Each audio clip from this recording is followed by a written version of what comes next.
You're watching Natural Television from Ankara in Turkey. Welcome to our news session with me, Sauda Mganga.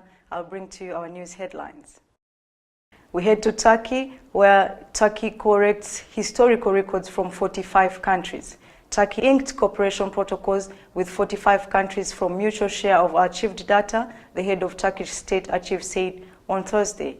Ulu Unar said, we have signed cooperation protocols with 45 countries from different parts of the world to date interchange data between archives. Unar also said the efforts aimed at enriching Turkey with a historical memory abroad, the Turkish archives have an important place in the world.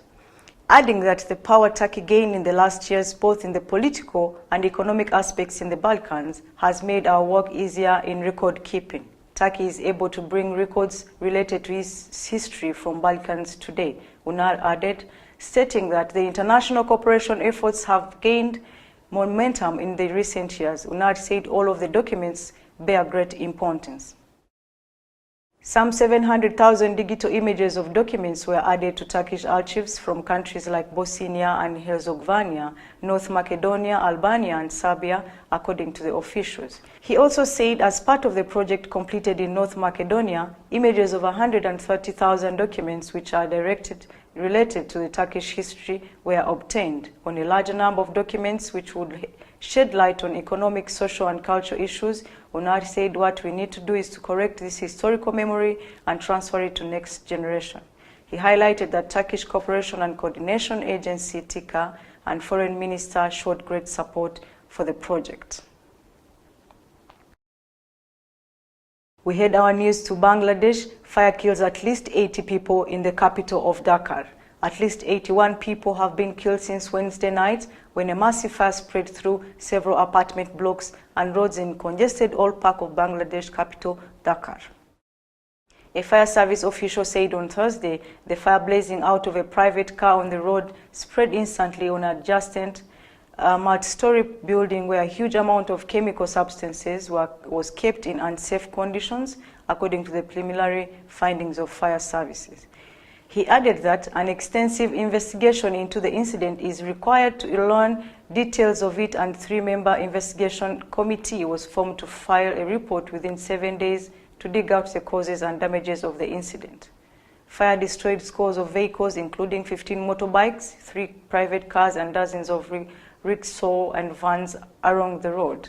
Mohammed Saidun Islam, an eyewitness, narrated that at around 10:30 p.m., I heard loud noise and saw blazes covering a private car.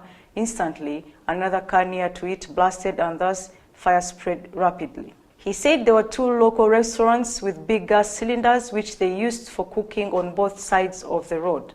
Visiting the scene on Thursday noon, Home Minister Azaduzan Khan Kamal said they were determined to remove all chemical warehouses from the old part of the capital city. We head to Cyprus, where Turkey is due to start offshore drilling around the island of Cyprus.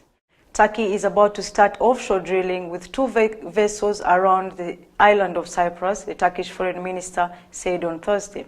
Mevlut Çavuşoğlu said, both those who came to this area from afar and their companies should see that no one can do anything without us there. At an event gathering business people in Turkey's western Aydin province, Çavuşoğlu said nothing can be done in the Mediterranean without Turkey. We won't let it happen, and the natural resources in the Aegean and the Eastern Mediterranean seas, as well as Cyprus, are strategic goals and national issues for Turkey.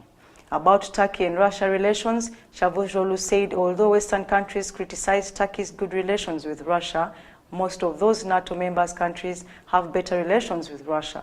Çavuşoğlu described Western countries' view on Turkey-Russia ties as double standards. Today we are supplying 50% of gas need from Russia. Some of the European countries are providing 80 to 90% of it. This is the reason why Trump has been recently criticizing Germany. It is also okay when you take it, but it turns out to be a problem when Turkey builds strategic relations or Turkish Stream. Cyprus has been divided since 1974 when a Greek Cypriotic coup was followed by violence against the island's Turks and Ankara's intervention as guarantor power. It has been an on and off peace process in recent years, including the collapse of 2017 initiative in Switzerland. Under the auspices of guarantor countries Turkey, Greece and the UK, Turkey has consistently contested the Greek Cypriotic administration unilaterally drilling in the eastern Mediterranean, saying the Turkish Cypriots also have rights to the sources in the area. We head to Syria. In Idlib, UN sends 17 trucks of humanitarian aid to Syria. The UN has sent 17 trucks of humanitarian aid to Syria, northwestern Idlib province, on Thursday. The convoy passed through the Silvergo border gate in the southern Hatay's Reyhanli district. Indian tourists show great interest in Turkey. Indian citizens are showing great interest in Turkey as a touristic destination, the Indian envoy said on Thursday. Senjan Bachalchara, the Indian ambassador to Ankara, said that the number of Indian tourists visiting Turkey went up to 80% in 2018 compared to 2017. Bhattacharya praised Turkish ski resort Paladonken, located in the eastern province of Erzurum, upon his visit. India has many ski options as well, so a lot of Indians go there. They go off to Europe for skiing, but this Palandonken can be a new destination. I think the signs can be good because last year there was an increase of 80% in the number of Indian tourists coming to Turkey, the ambassador said. Adding that the Paladonken ski center is a beautiful destination, it is also very important for Turkish tourists to go to India because they get to see more of each other. He also commented on that. Paladonken is Turkey's most accessible ski resort, located approximately 15 kilometers, 9 miles from Erzurum Airport. Paladonken provides opportunity for night skiing with its world standard lighting system and many new facilities like ski jumping ramps and shooting ramps for the marathon. The resort is monitored 24 hours by security cameras. Moreover, the popular ski resort is only 2 kilometers away from the city center. In April 2018, Erzurum applied to host the 2026 Winter Olympics, but it was eliminated by the International Olympic Committee in October. The Turkish Culture and Tourism Minister's annual bulletin shows that almost 87,000 Indians visited Turkey in 2017. The figure increased to 147,000 in 2018. We had our news in Netherlands, where Islamic schools are among the best performance. Various shots from the Islamic primary school Bilar in the central city yesterday. Interviews with Gökhan Çoban, Director of Islamic School Boards of Organization, and Ismail Taspinar, Chairman of the Foundation of Islamic Education in the middle and the eastern part of the Netherlands, said on Thursday. Islamic schools in the Netherlands have performed the best among all primary schools for 5 years. According to annual school research by a Dutch television news service, RTL News, Islamic schools in the country received the highest score in 2018 with an average of 7.4 in the nationwide test at the end of primary school. In the research, RTL compared school results of the last 3 years. Director of Gökhan Çoban Islamic School Boards Direct Organizations said it is no coincidence that Islamic schools have been the most successful for 5 years. Adding that teachers work hard in schools and we offer religious education to children 2 hours a week in addition to the national curriculum. Islamic schools are now a dispensable part of the Netherlands. They make great contribution to the Dutch society, he noted. A total of 12,500 students are studying at 53 Islamic schools nationwide. Religious schools, which are funded by states, have the same national curriculum as public schools. However, they have a bit more freedom to add religious teaching to their curriculum. Participation in the test at the end of primary education is essential for entrance in the second schools. Turkey remembers deaths of Jewish refugees in the Black Sea. A commemoration ceremony for a World War II attack in the Black Sea, where 768 people died when a vessel carrying Jewish refugees was wiped out. It was held in Istanbul on Thursday. Turkish Foreign Minister spokesperson Hami Aksoy said in a written statement a ceremony was hosted by the governorship of Istanbul with the support of the Turkish Jewish community to commemorate the tragic incident for the 5th time since 2015. The statement said the trauma vessel was fleeing the persecution of Nazis and their allies during the war when it was wiped out in the international waters of the Black Sea on the 24th February in 1994, resulting in the deaths. We commemorate in souls of those who lost their lives in the trauma vessels in the hope of fleeing the Holocaust of 77 years ago, the statement added. Turkey and Montenegro sign a deal on disastrous response. The Turkish Interior Minister Suleyman Soylu and his Montenegro counterpart Mevlut Hodzic attend the signing ceremony of cooperation deal between Turkey and Montenegro on Thursday in Ankara. Cooperation deal expected to minimize disastrous risk and boost ties. This deal will have important contributions in future to minimize disastrous risk for both countries, the Turkish Interior Minister Suleyman Soylu said. Soylu and his Montenegro counterpart Mevlut sealed the deal in the Turkish capital Ankara. Before the signing ceremony, Soylu said that the meeting with Hodzic will also play a role in cementing ties. We exchanged ideas about cooperation, first against terror, irregular migration, as well as the fight against FETÖ.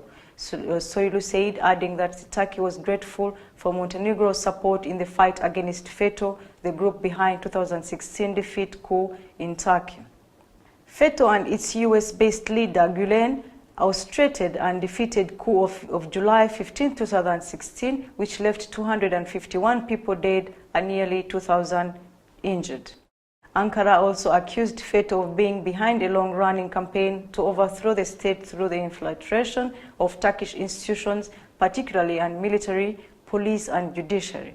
Soylu said that effective and timely solutions are required while facing disasters, so local and international cooperation in this field, it is very important. Hodzic said they talked about the fight against organized crime and terror, human trafficking and illegal immigration. Also adding that our cooperation is strong and top level, we should stop uncontrolled and illegal migration.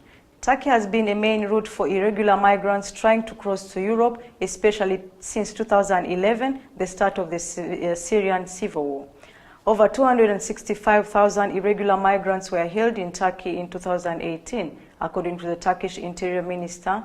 Hodzic praised Turkey for its attitude on Syrian migrants. Turkey hosts more than 3.5 million Syrians, more than any other country in the world. Syria has only just begun to emerge from a devastating conflict that began in early 2011 when the Assad regime cracked down on demonstrators with unexpected ferocity. According to UN figures, hundreds of thousands of civilians have been killed or displaced in the conflict, mainly by regime airstrikes in opposition-held areas. Survivor of Syrian regime prisons recounts ordeal. A former inmate of Syrian regime prisons recounted the torture and abuse she faced during her detention. Lula, a pseudonym protest to identify, recalled the torture and sexual violence she had to endure during her 3 years of incarceration. Her ordeal began in 2013 with a knock on her door by regime soldiers where she was breastfeeding her baby. It was the first time that Lula, a mother of 3, was arrested and forced to leave her child behind. She was released shortly after, only to discover that her husband had been detained.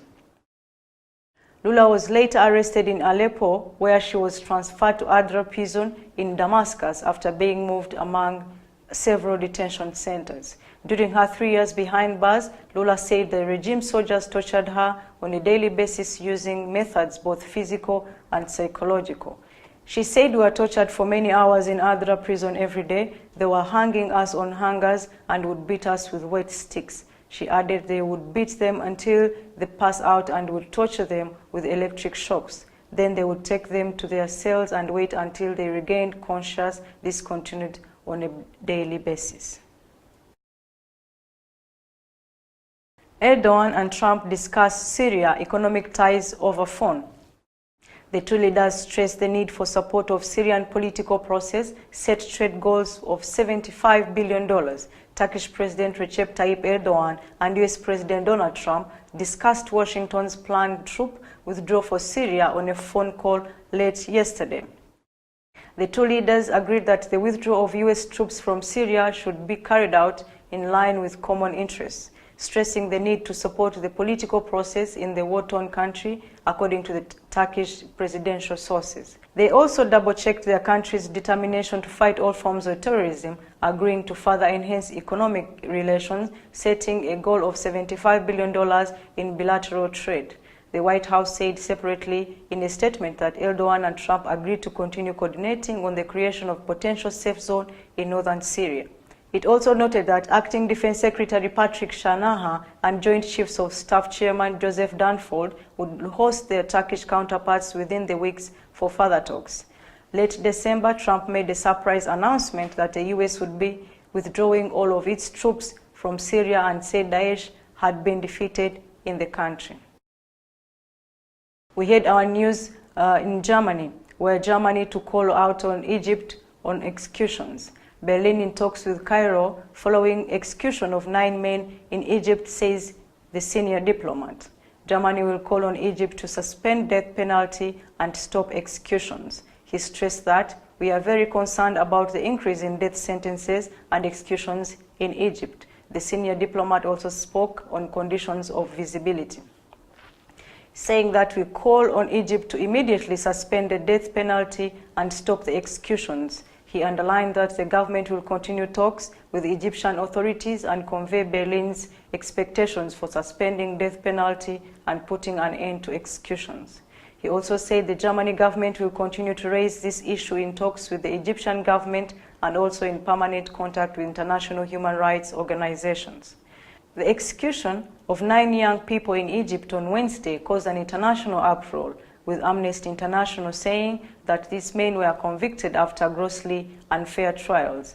Marred by torture allegations, they were accused of assassinating Egypt's Prosecutor General Hisham Barakat in 2015. The diplomat underlined that Germany rejects death penalty under all circumstances and works actively with other European Union members to campaign for its worldwide abolition. We head our news to sports.